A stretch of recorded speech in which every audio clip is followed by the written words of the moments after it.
angle from the muhaddithun, then it is anything that comes from the Prophet ﷺ from statements, actions, or acceptance, and also his physical description as well as character description. This is what the muhaddithun described it or defined it as. Then the scholars of usul al-fiqh, anything that is established from the Prophet ﷺ from statements, actions, and iqrar that is suitable to use as a proof in the Sharia. Then the scholars of fiqh used it as a synonym for that which is mustahab, meaning that if a person does it, he is rewarded, and if he leaves it, he is not punished. And then the last definition is the scholars of aqidah, where they said that it is anything that is the opposite of bid'ah, meaning that it is anything that has a religious basis to it. They would call this a sunnah.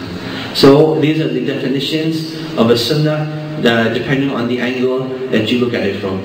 And with that, we'll take a short 5 to 10 minute break. But prior to doing that, are there any questions or clarifications that need to be done? Nothing? Can you give another example for usul? Give us example for al-amr yaqtadi wujud. Right. Do you have any other example? يعني النهي يقتضي التحريم, that when the Prophet ﷺ prohibited something, when the Prophet ﷺ, Allah subhanahu wa ta'ala prohibits something, then this necessitates prohibition. So this would be another example.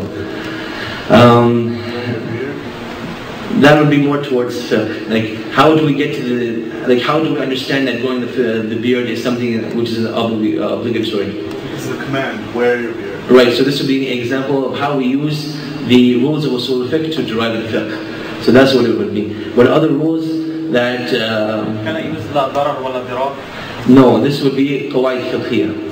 And qawaid fiqhiyah, basically to repeat what the brother said, that la darar wa la dirar is that we do not harm, nor do we allow the reciprocation of harm. That we don't harm others, nor do we allow other people to harm us. And this is actually a hadith from the Prophet ﷺ. And this is what they call al-qawaid al-fiqhiyah. And al-qawaid al-fiqhiyah means that they look at all of the texts of Islam, from the Quran, the Sunnah, and the ijma' and qiyas, and anything else. And after taking a general and subjective and broad view, they try to derive principles that we can apply to our daily lives. So, as Muslims, we might not know the specific proof that we're not allowed to kill someone, or we're not allowed to steal from someone, or we're not allowed to commit adultery.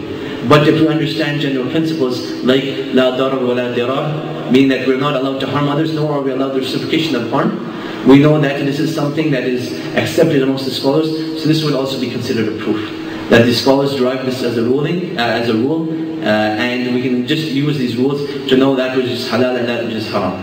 So this would be an example of qawaid fiqhiyah and not usul al-fiqh. Things pertaining to usul al-fiqh is when you have a text in the Quran and Allah subhanahu wa ta'ala abrogates it with another text. Right? How do we deal with this? Does the first text that was abrogated still hold any value as a proof, or does it not? Is the abrogation only in recitation or in application? So these are some of the examples that would fall under usul al-fiqh. I mean, that's one or two. I know. Anything else? Right, so with that, inshallah, we'll take a 10-minute break bi'idhnillahi ta'ala, and at 3:50 we will return, inshallah. Jazakumullah khair. Assalamu alaikum wa rahmatullah.